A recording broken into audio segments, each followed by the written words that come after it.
కానీ ఆ దేవుడితో మీరు కలిసి మాట్లాడుంటే బాగుండేది కదా. బాగుండేది, మనకి అవకాశం మనకి అందుబాటులో లేదు ఆ రోజుల్లో. అంటే ప్రయత్నం చేస్తే ఖచ్చితంగా అయ్యేదిగా. ఏంటి అప్పుడు పోలేది ఉంటాయి కదా మనకు. అప్పుడు కొంచెం వయసు తక్కువ అయినప్పుడు ఇంత లీడర్షిప్ అప్పుడు లేదు. ఇప్పుడు ఉన్నప్పుడు అంతా కలిసిమెలిసి తెలుసుకుంటే ఎక్కడంటే వచ్చేసేది. అంటే దీని మీద ఆదాయం బాగానే వస్తుంది మీకు, బంగారం పనుల మీద వాటి మీద? ఇప్పుడు లేదండి, అప్పుడెప్పుడు ఒక 10, 15, 20 సంవత్సరాల ముందు ఉండింది.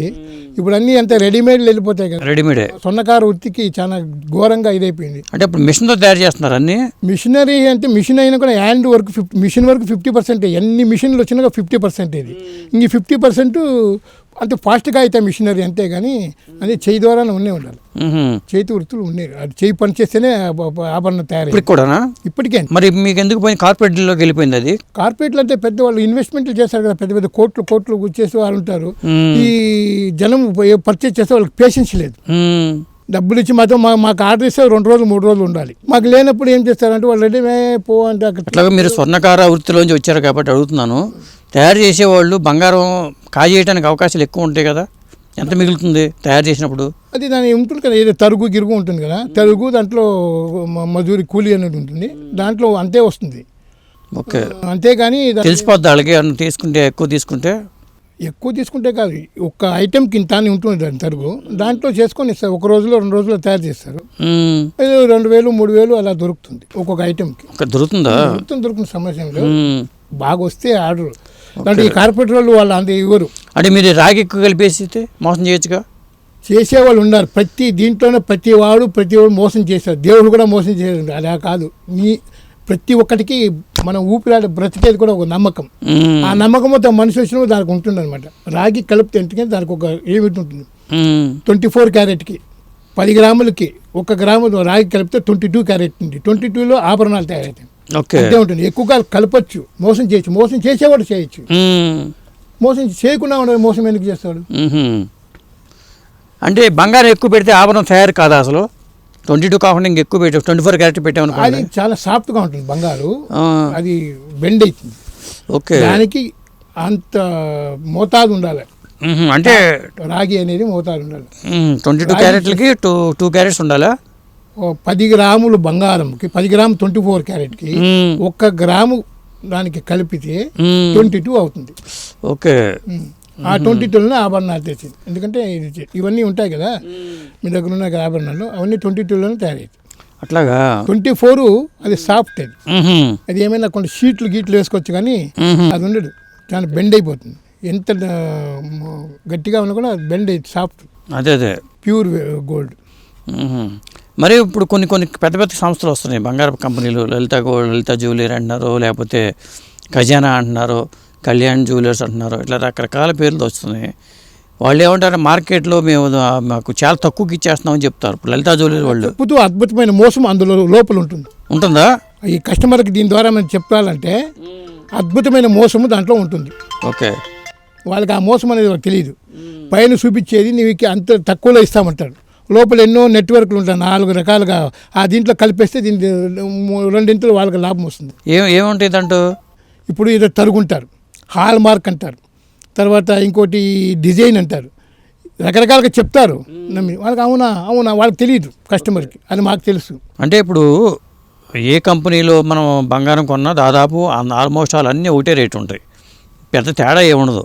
లలిత జ్యువెలరీ కొంటే తక్కువకి వస్తుంది, ఖజానాలు కొంటే చాలా ఎక్కువ రేటు పడుతుంది, అందుకే లలిత జ్యువెలరీకి వెళ్ళాలి అనుకుంటూ ఉంటారు కదా. వాళ్ళ దీన్ని బట్టి ఆకర్షణ పెడతారు అంతే.